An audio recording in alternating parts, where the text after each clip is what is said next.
Let's see how to remove iPad from iCloud account. In the first step, click on Settings. Now tap your name at the top. Next, choose iCloud.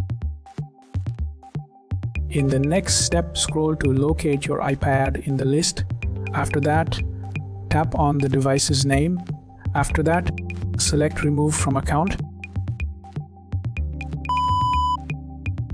In the next step, confirm your choice when asked. Now enter your Apple ID password.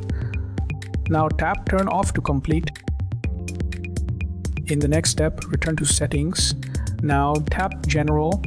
Later, choose Reset. After that, select Erase all content and settings.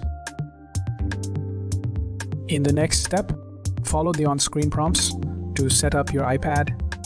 Now, skip iCloud setup when asked. After that, finish the setup process. You are good to go.